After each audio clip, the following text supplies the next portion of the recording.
નમસ્કાર, પ્રણામ. ખલીલ જીબ્રાને એમ કીધું, પ્રકાશના પૃષ્ઠ ઉપર પ્રકાશના સ્વહસ્તે લખાયેલો પ્રકાશનો શબ્દ એટલે પ્રેમ. ખલીલ જીબ્રાન. ખલીલનો અર્થ જ પવિત્ર થાય, મહાન વિચારક, ધ પ્રોફેટના રચયિતા. એને એમ કીધું, પ્રેમ એટલે પ્રકાશના પૃષ્ઠ ઉપર પ્રકાશના સ્વહસ્તે લખાયેલો પ્રકાશનો શબ્દ. ઓશો એમ કીધું, લવ ઇઝ ગોડ, પ્રેમ હિ પરમાત્મા. એક વિચારક એવું કીધું, to love is to live, ચાહવું એટલે જીવવું. ચાહવા સિવાય જીવવાનો મતલબ એ શું? To love is to live. આજના આધુનિક સમયના એક પ્રવક્તા, વિચારક, મોટિવેશનલ સ્પીકર ડૉક્ટર એડમ સ્મિથે એમ કીધું, love is nothing, love is nothing but caring and sharing is love. ઊંધો કામ નીકળો કે love is nothing but caring and sharing is love. આપવાની વૃત્તિ, શેર કરવાની વૃત્તિ, બધું, અને સાથે સાથે કેર, કાળજી લેવાની ઉત્કૃષ્ટ ભાવના, દેટ ઇઝ કોલ્ડ લવ. પ્રેમના અદ્ભુત સ્મારકો પણ બન્યા. તાજમહલ, મમતાજની યાદમાં બનાવેલું સંગમરમર પ્રેમનું પ્રતીક. પણ બધાથી કંઈ તાજમહલ ન બની શકે, જરૂરી પણ નથી. માર્કેટિંગ થઈ ગઈ. આ વાત આપણને એટલે યાદ આવી કે ગઈકાલે વેલેન્ટાઇન ડે વીક શરૂ થઈ ગઈ. 7મી તારીખે હતો રોઝ ડે, પછી બીજા દિવસો આવશે ચોકલેટ ડે, હગ ડે વગેરે વગેરે, અને 14મી તારીખે આવશે વેલેન્ટાઇન, અને એકબીજાને કહેશે બી માય વેલેન્ટાઇન. ગૂગલમાં જઈને તમે સર્ચ કરજો, કદાચ કર્યું પણ હશે, નથી હોય તો કરજો કે વેલેન્ટાઇન એકચ્યુઅલી કોણ હતા. એક બહુ મોટા સંત થઈ ગયા, યુરોપમાં એક મોટા સંત થઈ ગયા, અને સ્નેહનો પ્રચાર હતો. એ કહેતા લવ ઇઝ હતા, લવ વન હતો, કેરિંગના અર્થમાં, રિસ્પેક્ટના અર્થમાં, શેરિંગના અર્થમાં. પણ ત્યારનું જનમાનસ, ત્યારના રાજાશાહી અમને સમજી ન શક્યા, અને એમને સજા થઈ. અને આમે મનુષ્યની, સમગ્ર મનુષ્ય જાતની આ કરુણતા રહી છે. હોય મહાન વ્યક્તિ ત્યારે ન સમજાય. જીસસે એમ કીધું કે લવ થાય નહીં, પણ તમારા પડોશીને સ્નેહ કરો. અને really it is very difficult. જે નજીકમાં નજીક છે પડોશી, હે ને, એનું એમ કીધું કે લવ થાય નહીં, પણ એને સ્નેહ કરો. પછી પાડોશી દિવાલ અડીને હોય, નેક્સ્ટ ડોર નેબર હોય, કે નેક્સ્ટ સ્ટેટ હોય, કે નેક્સ્ટ કન્ટ્રી હોય, તો વસુદેવ કુટુંબકમની વાત આપણી સંસ્કૃતિ કહે. આઈન્સ્ટાઈન તો વૈજ્ઞાનિક હતા. એને કોઈ પૂછેલું, what do you mean by love? એ કે પ્રેમમાં પડવું એમ કહેવાય છે. એના કોઈ ગાણિતિક કે વૈજ્ઞાનિક નિયમો નથી. એટલે તો આજે પણ એમ કહીએ છીએ ફોલ ઇન લવ, પ્રેમમાં પડ્યા. પણ દરેક વસ્તુનું માર્કેટિંગ, આજનું માર્કેટિંગ મેનેજમેન્ટ છે, દરેક વસ્તુનું માર્કેટિંગ કરી નાખે.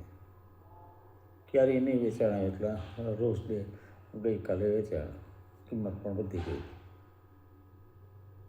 બહુ ઓછાએ, બહુ જૂજ લોકોએ આ મમ્મીને રોઝ ડે રોઝ દીધું હશે અને કીધું હશે, મામા બી my Valentine, papa B my Valentine, teacher sir B my Valentine.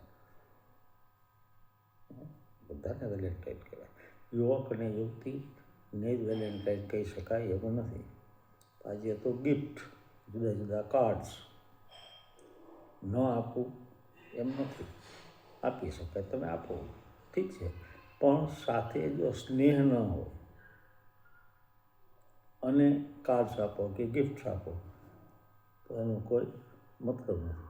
થોડા સમય પહેલાં એક વિડીયોમાં મેં આપણે જણાવેલું, અનુસંધિત છે આ સંદર્ભ અત્યારે એને લાગુ પડે છે એટલે ટૂંકમાં એને દોહરાવું. ફ્રાન્સની ઘટના, એલ્વિના રોબર્ટની આપણે વાત થઈ હતી કે એલ્વિના અને બે મિત્રો હતા, પછી પતિ પત્ની બને અને બ્યુટીફુલ મોસ્ટ બ્યુટીફુલ શબ્દ નહીં, બ્યુટીલિશિયસ, અત્યંત સ્વરૂપ, અને આ પણ વેલ સેટલ્ડ, વેલ એજ્યુકેટેડ, બંને નોકરી કરે, સરસ રીતે રહેતા. 2 વર્ષના સમય પસાર થયા પછી આને એલ્વિનાને સ્કિન ડિસીઝ થાય અને એટલો ઝડપથી પ્રસરે છે, કાબૂમાં રોગ નથી આવતો અને ચહેરો કરુપ થઈ જાય. પોતે પોતાનો રિસર્ચ ચહેરો નથી જોઈ શકતો. એ એક તો દુઃખ હતું, આ બીજું દુઃખ આવ્યું.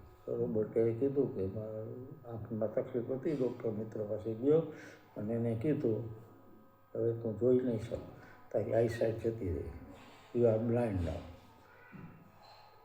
ડબલ આઘાત.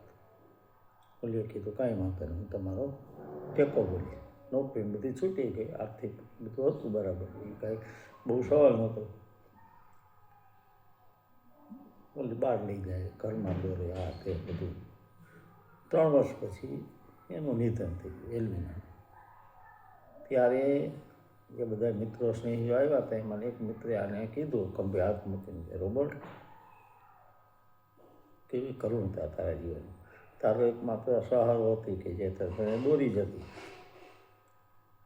એ પણ વિદાય લઈ લીધી. રોબર્ટે કાળા ચશ્મા ઉતારી એના બહુ નજીકના મિત્રને કીધું, આઈ એમ નોટ બ્લાઇન્ડ, હું આંધળો નથી. ઓકે,